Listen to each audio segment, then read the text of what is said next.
Hello all and welcome to episode 5 of the Director's Chair, with a new segment that I like to call Action Series, focusing on great action films of the past. Today, two of the greatest action films ever made in the last decade, directed by quite a brilliant action director in Gareth Evans. The Raid 1 and 2 certainly does tick most, if not all, the action boxes.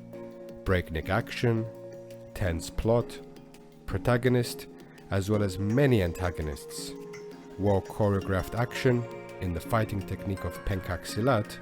It has certainly a good action structure. What truly impresses me about the first one is that it followed similar outlines of Die Hard in a closed setting of a block of flats and trying to reach the top to arrest the antagonist. But to get from the bottom all the way to the top, not only were there obstacles for our main character Rama, but action you would not believe. A film with an Indonesian production behind it. It allowed full creative control of Gareth Evans, the director. This way, he could get the maximum out of his scenes. The actors themselves were tremendously dedicated to their craft, which very rarely Hollywood actors do in terms of action sequences. Films like Die Hard and Hard Boiled all shared one thing in common in terms of how genres of action should be made. It's that their chosen plot was very well balanced with action sequences and character development. This is what Evans has shown superbly and in even more greater detail in The Raid 2. Released in 2014, an hour longer than its predecessor, the sequel literally takes place moments after the first one, where now our antagonist Rama dives deep undercover in the mafia underworld. We are shown a much more expansive space.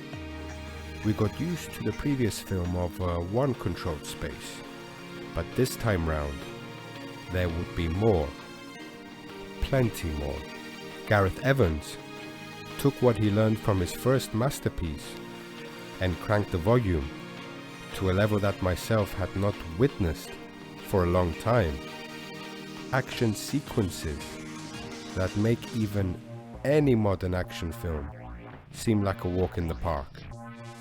The intensity itself just keeps increasing, and the violence does not let go. The Raid 2 does not let up. The audience are tricked into certain scenes of calm, but not before a frenetic pace starts again, leaves you breathless. What these two films did so vividly is attention to exponential detail in terms of action and characters. Gareth Evans trusted his cast so much that they definitely showed their loyalty. The result is on the screen. Both films already looking to become instant classics. Gareth Evans also created Gangs of London, which came out earlier in the year. That in itself was jaw-dropping and spectacular. You just wonder if the Raid films can be a significant benchmark in the rebirth genre of action filmmaking. Truly a benchmark.